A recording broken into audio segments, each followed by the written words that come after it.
Our lives are laid out on a road of bumps, turns, struggles, and more. How do we respond? How do we endure adversity for learning and growth? I'm Aubrey Johnson, and we'll explore these questions and more on the Road to Rediscovery.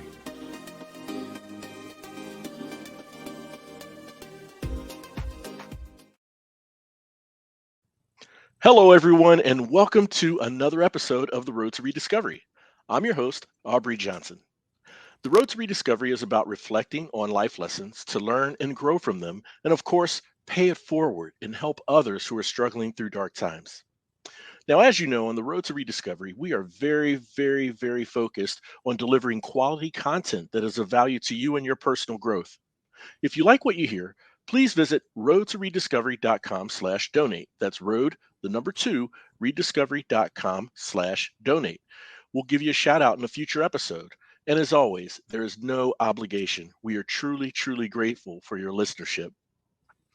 My special guest is a religious trauma survivor who was raised in a Christian cult and endured religious trauma abuse. He's part of the LGBTQ plus community and has thrived in pursuing psychology to help other survivors. He's a coach, podcaster, writer, content creator, and activist. We're going to hear about his tremendous journey and learn what he means when he says, "You are your own hero." Ladies and gentlemen, let's please welcome Andrew Pleasure to the show. Hi, Andrew. How are you, man? Welcome to the show. It's great to have you. I am doing good. I am so excited for this, and I am so grateful that you are having me on today. Oh, thank you. We're equally grateful for your willingness to come on to the show for sure. So, Andrew, I want to just start off by if you can help us out by Mhm. understanding, okay, what is the differentiator between, that makes a Christian cult or religious cult versus, say, a community or congregation that you would see in any everyday Mm. church?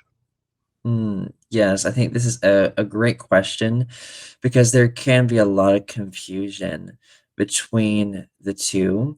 Hmm. And thankfully, we have some research out there to help people distinguish between what is a cult and what is a religion. And, we have Stephen Hassan's B.I.T.E model and Lipton's criteria for thought reform. And these are two of the models that I use to really analyze the background that I grew up in.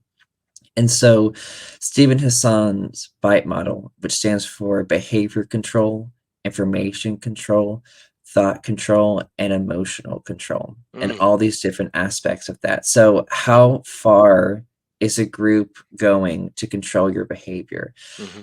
How far are they willing to control information you're exposed to, Mm, and also the environment that you're in? And do they discourage a lot of critical thinking? And do they tell you how to interpret your emotions? And those are general things. And through Lipton's criteria for thought reform, that really helped me get a lot of the specifics.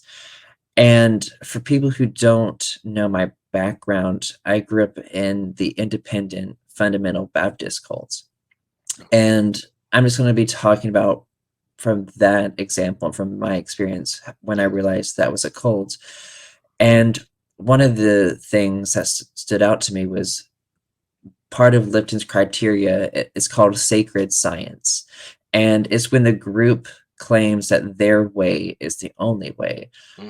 And in the IFB, they claim that the King James Version of the Bible is the only legitimate Bible, that all other versions are false or influenced by Hmm. Satan, and that their interpretation of the Bible was the most correct. And anyone who didn't agree with them was a lesser Christian or not quite right with God yet. So they took this very extreme approach to that this is the only way, and even like demonizing other Christian denominations within that religion. Hmm. And that's something that has really stood out to me as I left, seeing and looking back how much they demonized other Christian groups and Christian denominations who did not agree with that. And another aspect of that Lipton's criteria is this demand for purity or in Lipton's criteria, it's like you have to follow the group's rules perfectly, Hmm. or there's some kind of consequence for it. You either have to confess to someone or go to the altar or feel so much shame about it. So it's this constant cycle of I feel so much shame and guilt for not doing everything perfectly for what the groups tell me. So it's just this cycle of, oh, okay, I feel good because now I'm following the group's rules. Oh, well, now I'm not. I feel so much shame and I feel broken. Oh no, I have to get right again. And just it happens over and over again. And the IFB really thrives on fear, shame, and guilt, and it uses this to control people. So they loved fire and brimstone sermons to really Right, right. scare people so much and constantly talking about the end times. And it was interesting because they had the answer. They told you they had the answer to get to heaven and you could feel secure, but they would always make you doubt it. It would always make you doubt it to keep you dependent on the group. And looking back, I see that if you didn't agree 100% with the group, if you didn't love their teachings or agree with it completely, then that was a sign that you possibly, you were going to hell. And Mm. just hearing so many graphic messages from such a young age was a big part of my religious trauma, honestly. And sadly, children are broken down really at such a young age in this specific environment. Hmm. Um, but I think it can be hard for people to look at a group and be like, is this a religion or a cult? So I think a big thing to look for is what is the reaction to the person leaving the group?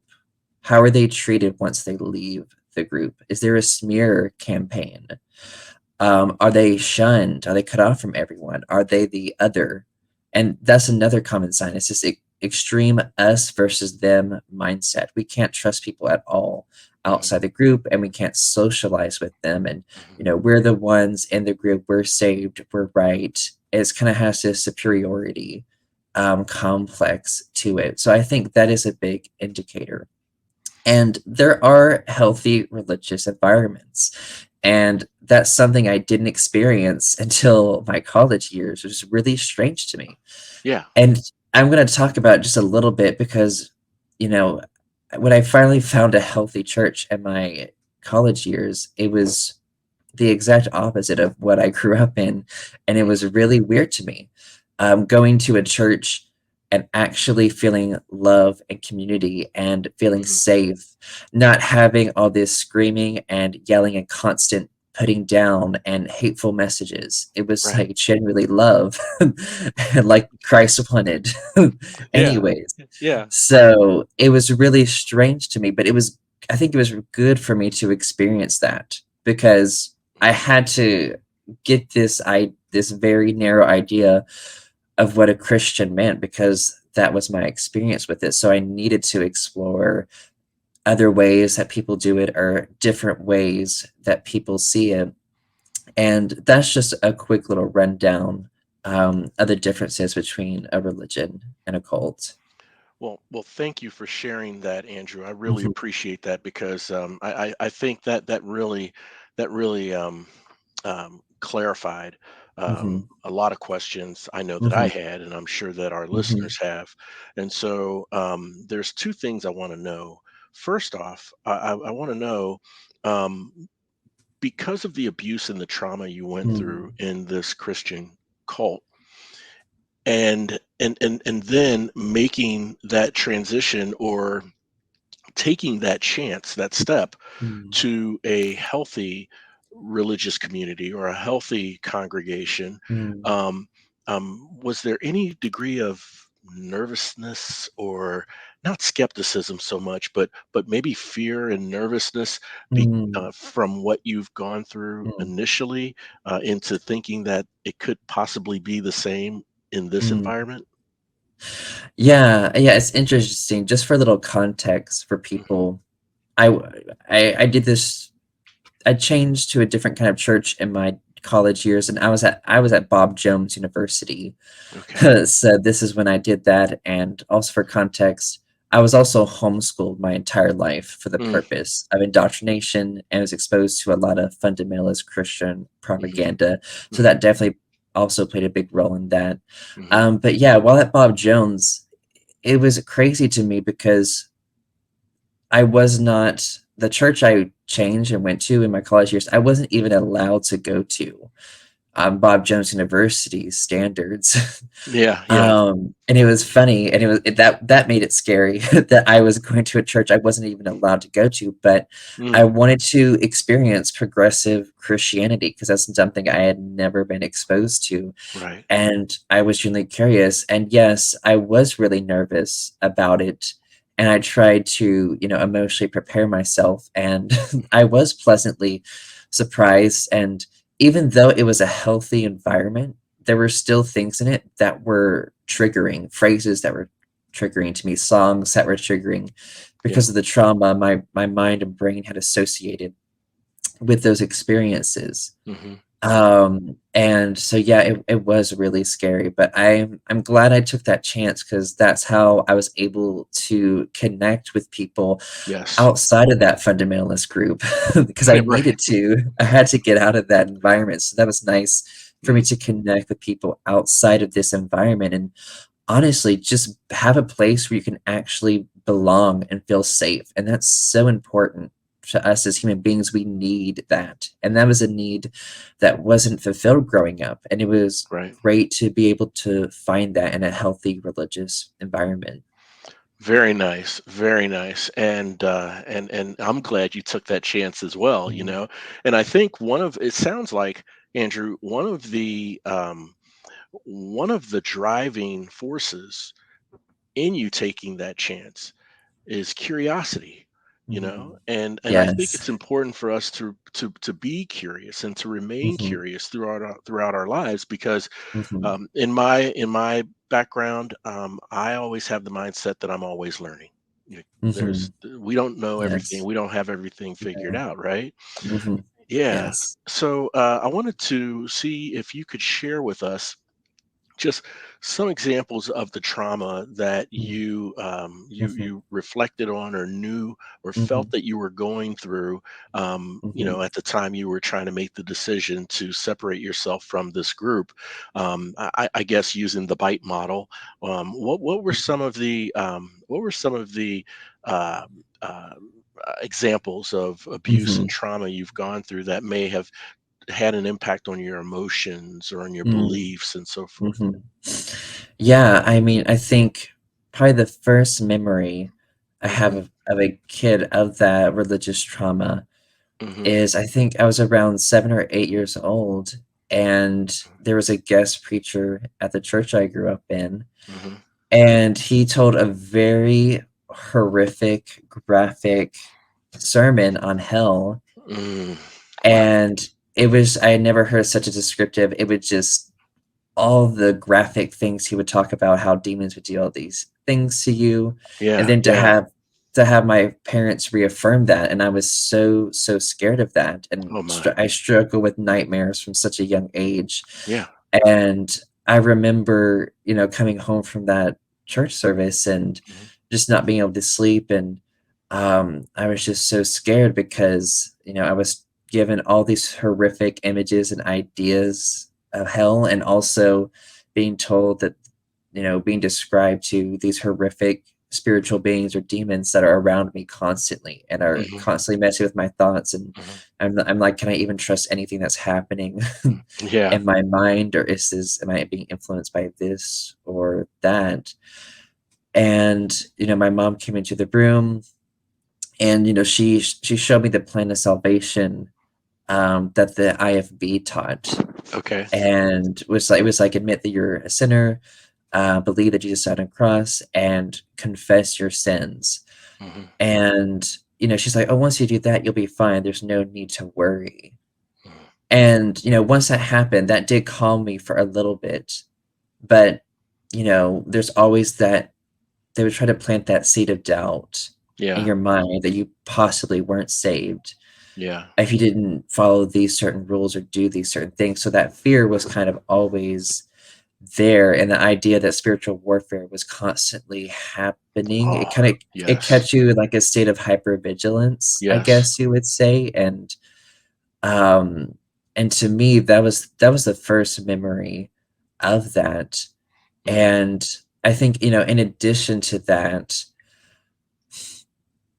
basically being taught from an early age that you were so wicked, you were so depraved, there's nothing good inside of you.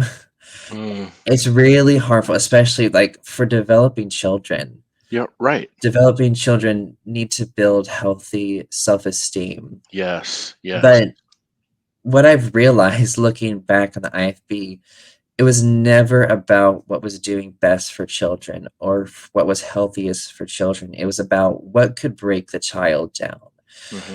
and what could make them conform to this ideology and what will make them grow up and stay in this group and continue to push this idea. It was never about what was best emotionally or psychologically for the child. It's about obedience and conformity.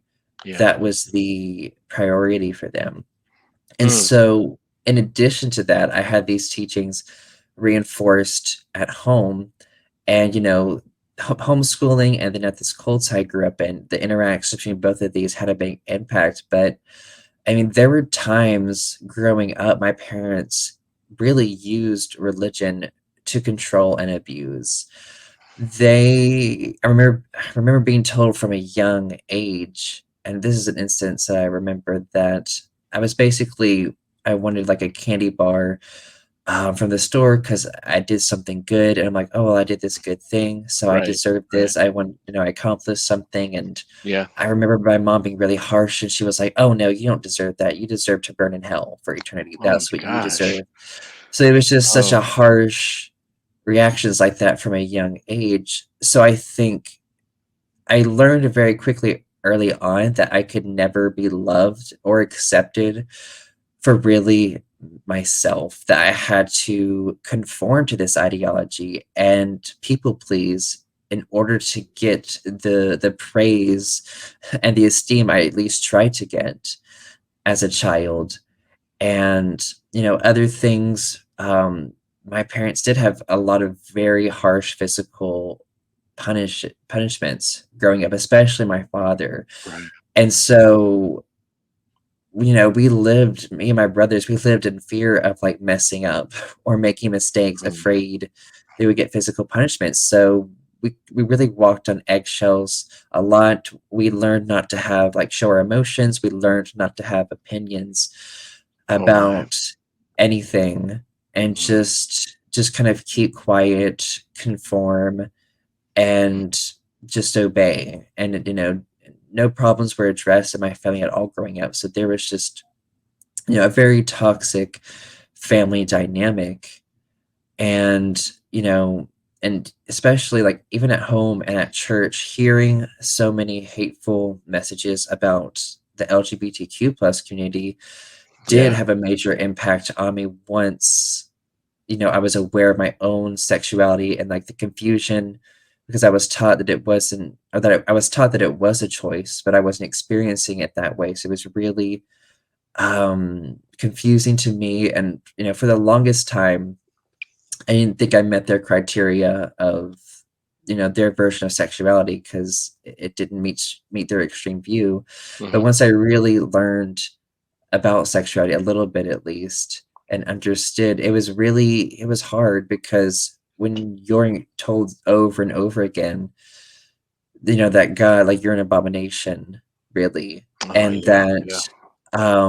and is in that environment, it's like God hates, like, has this special hatred for you that's worse than anything else in that Mm, environment.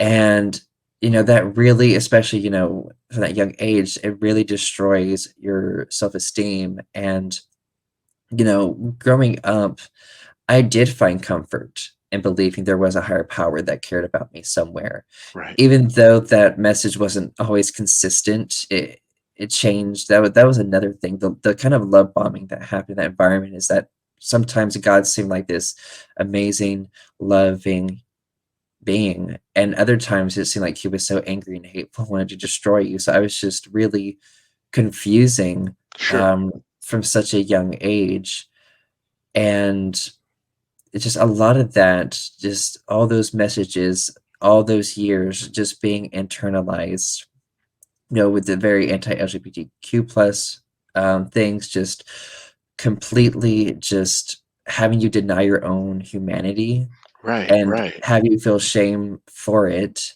Mhm.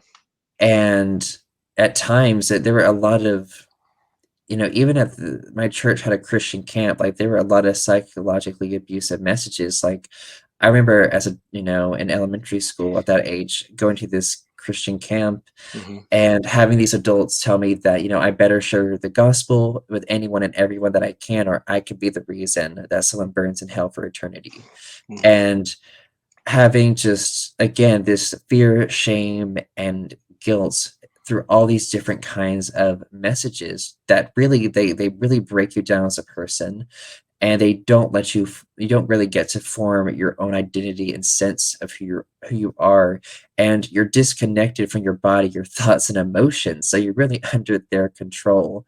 Mhm. And the thing with mental health, when I started struggling with mental health in my teen years, in this group, there's a lot of shame and blame on that. So in addition to that, if you're struggling with mental health, it's because you're not conforming to the group's rules, or you're not praying enough, or you need to read the Bible more.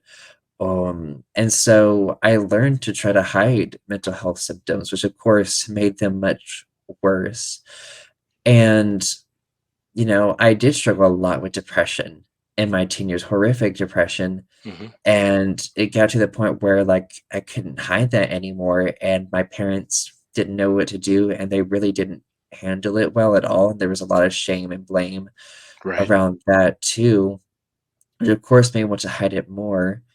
And, there were all kinds of trauma responses that happened to help me adapt and deal with that. And so in these situations, because I couldn't physically escape, the freeze response was usually most common to me. And for people who don't realize what that is, a freeze response in that kind of situation is when you disassociate. Right. Your mind basically, or consciousness in a way, leaves your body, or part of you leaves it, and like you're trying not to feel anything in Right. that moment and not feel those emotions or those experiences. Mhm. And so, yeah, disassociation was a common thing for me, and the fawn response was another one, which is just is people pleasing, but to the point of like you're not taking care of any of your needs. You're not considering that you have needs at all. It's just constant giving and doing things to people please to feel like you have worth and that you are worthy and that your worth is kind of sadly based on that. Mm. Um, and there are different mental health symptoms that, my mind and body were trying to communicate to me that something is wrong. But since I was taught to have such a distrust of that, I didn't know what was going on. I'm like, oh, this has to be Satan. I just have to resist Yeah. and Yeah. everything will be fine. Mhm. And, I did struggle a lot with that through my teen years, and getting into college years, it didn't really get any better because Bob Jones has its roots in fundamentalism, and there were a lot of spiritually and emotionally and psychologically abusive messages that I had to be subjected to while I was still there, and Mhm. the constant like indoctrination and while I was there, and the pressure to do so many things and stay busy at Bob Jones was very overwhelming and triggered a lot of more triggers, from the environment I grew up in. Mhm. And so while at Bob Jones, probably like I think it was around midway in my college career by my sophomore year, I discovered the term religious trauma and was understanding that, this is trauma from a lot of the abusive Mhm. messages I was subjected to Mhm. in these religious environments. And that was a lot for me to even realize that, oh my gosh, the thing I know they've been trying to indoctrinate me with all these years, it has caused so much harm. Having that realization all at once is just it's really a lot to deal with and really process. And for me, I just kinda repressed that and put that aside because I didn't Sure. wanna deal with that in Sure. that moment, Mhm. and really that was the moment, I guess, that I really, started on my journey of, like, deconstructing and questioning the background that I grew up in. Very nice. Very nice. And that was a defining moment in your life, it sounds Mm, like. yeah. Yeah, Andrew, I can't begin to imagine the odds that you were Mm, up against as a child, mm, when, usually you leave the house and go somewhere like school or mhm, friend's house or something, and you get chastised, your mm, esteem is attacked, your mhm, confidence is attacked, and you can always find, peace and solace at home, where your mm, parents reassure you, no, you are of value, you are mm, worthy, you are mm, meaningful to people, you're important, you matter, mm, but it really sounds like there was fire and brimstone in the teachings, mhm, and if you don't do this, you're going to burn in hell, and if you do this and mm, this, then you're reconciled, but only for a little time. mhm, And then, just again, attacks on your self-esteem during those mhm. formative years, right? They're called Yeah. formative years for a reason, because you're Mm, forming, yes. your confidence, your identity, who you are, your Mhm. Yeah. self-esteem. And so that takes a beating, um, Mm, emotionally, mentally, yeah. psychologically, and then to come home for that solace and reassurance from the parents, Mm, and your parents are basically affirming what you heard in those mm, teachings. mm, So that leaves you almost with nowhere to go. mm. I Yeah. really want to thank you for sharing and giving us a glimpse into Mhm, your experiences with the abuse and mhm, what type of abuse that mhm, that was. So that mhm, really opens the eyes and ears for the listeners. Now, mhm, one of the questions I had for you, Andrew, was the I'm sure there's common themes in these Christian or religious cults, like the bite model, right? mhm, Do they have a do they take a stronger presence or influence over your beliefs, your thoughts, your emotions, etc., mhm, to help determine, am mhm, is this what I'm in? I wanted to know if if there's another common theme in these groups. You mentioned a strong us or an extreme us versus them mhm. type of Yeah. approach. Mhm.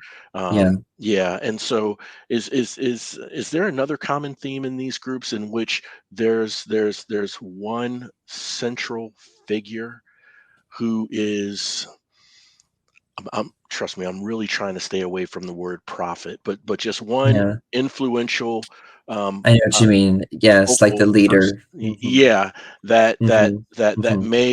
may seem Mhm. to believe, um, more of what, I guess, giving himself credit for what he's teaching versus a higher Mm. power.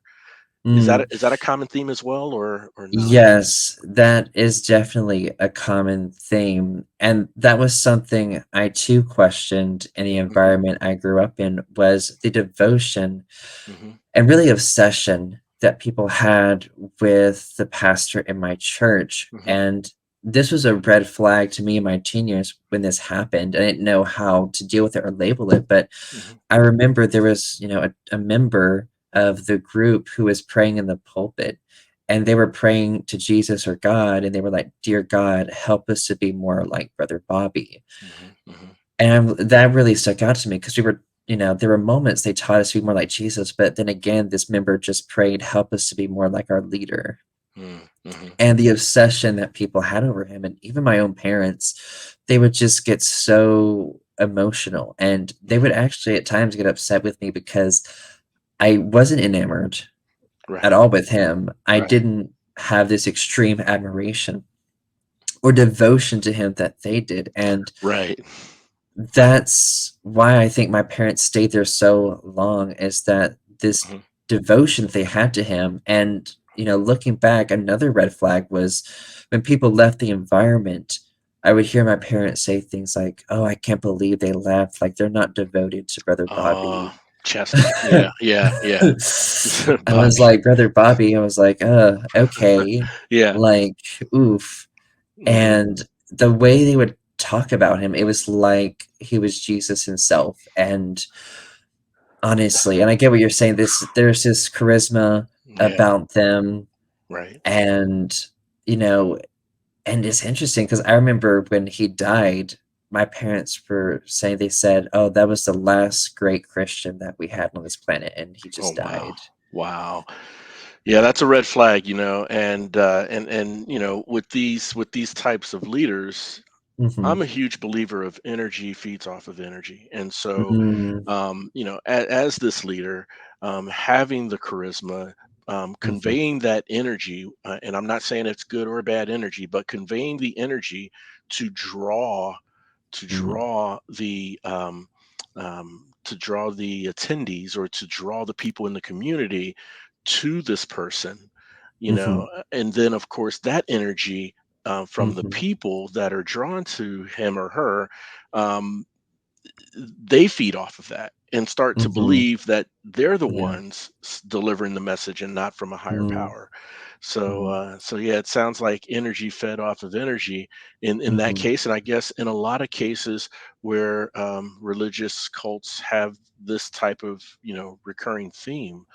Andrew, I'd like to now just quickly pivot to see if you can give us a glimpse into some of the great work that you're doing to help to help others who Mhm. may feel or have doubts, or think that they could possibly be in a religious cult. Mm. Yeah, yeah. So, kind of about the work that I've been doing is really telling my story to encourage others and Hmm. Hmm. encourage them to speak up. And that's why I started my podcast, Speaking Up with Andrew Pledger, to have people, like, give them a platform to tell their stories and to encourage other people to speak up. Hmm.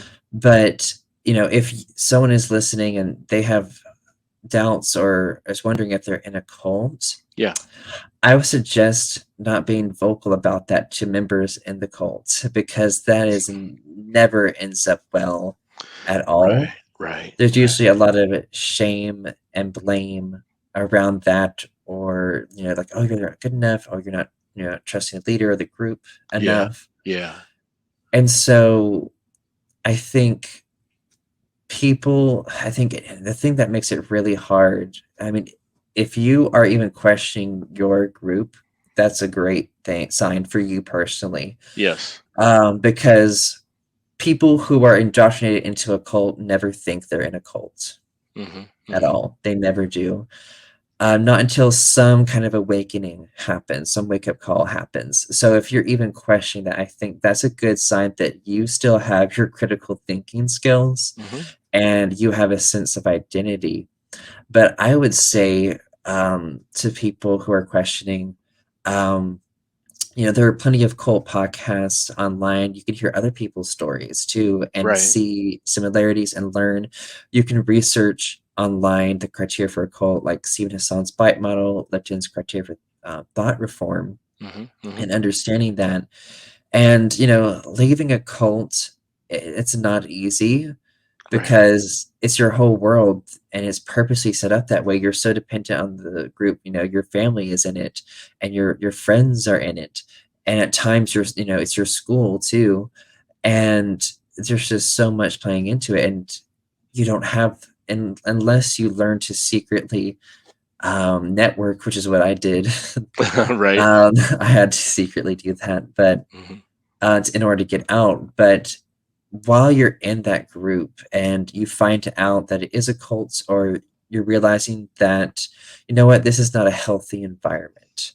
I need to find a healthier faith community. Or if you want to leave it altogether, that's fine. Only Yeah. you know what is healthiest or best for you. So learning to tune into your intuition, which I know is easier said than done after that indoctrination. But a lot of what I do since leaving that cult is, sharing cult information and education, bring awareness to religious trauma, and talking about what is a healthy religion or healthy environment Right. and what's not, Right. and teaching people general psychology to help them learn to know really what they need in order to psychologically thrive and grow as a person.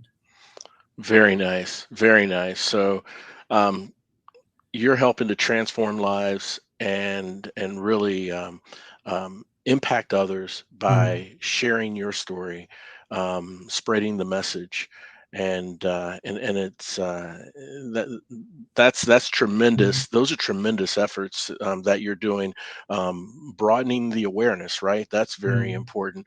It took a lot of awareness on your part mm, to kind of determine, okay, what is mhm, this I'm going through? mhm, Why is this taking a hit on my esteem, mhm, why is it taking a hit on me psychologically?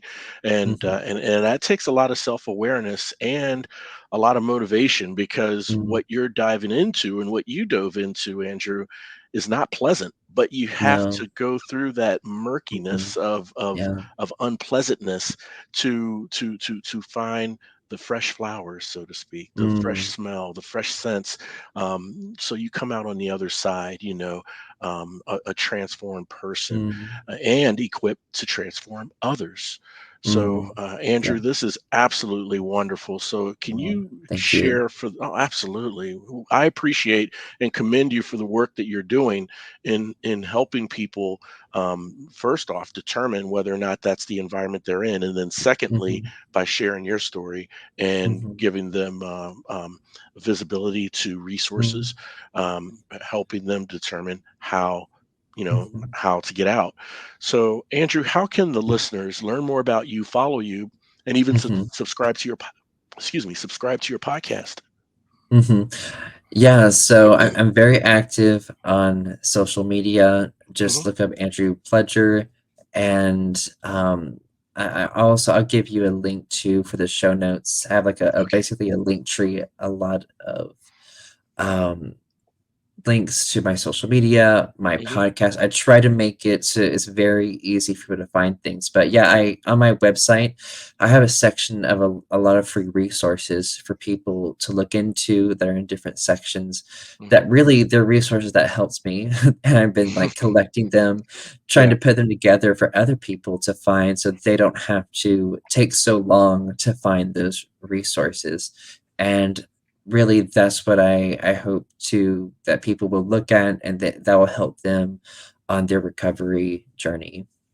Fantastic. Fantastic. Well, we'll make sure and put those links, as well as the link to your podcast, in the Mhm, episode show notes, so that our listeners can click those links as they are listening to this wonderful episode and in this wonderful conversation, to see those resources and to mm, subscribe to your show. So, Andrew Pletcher, once again, sir, a true pleasure having you on the um, show. I hope we can stay in touch, and I just wish you continued success in, impacting and transforming, others, mm. from such a traumatic experience. Thank you for coming on the show, Andrew.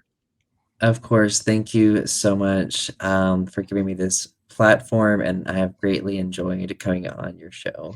Oh, thank you. We enjoyed having you here, and I want to thank all of you for tuning in and listening. And look, if you have a neighbor, a loved one, a colleague, who seems to be going through dark days, um, they just don't see themselves. They're in a dark place, not quite sure where to turn or who to turn to. I humbly ask that you please share this show with them, because on the road to rediscovery, there are two things we want our listeners to know. Number one, you're not alone. And number two, there is always hope. The road to rediscovery, it's a movement, a revolution. And guess what? You are now part of it. We're all roadies on this journey of life, and it sure feels good having you on the road with me. Thanks again for listening. We'll chat again soon. We really hope you enjoyed this episode of The Road to Rediscovery. We'd love to hear from you. Shoot us an email at roadsrediscoverypodcast@gmail.com and leave us any questions or comments you may have. The Roads Rediscovery is an AJ Shark production.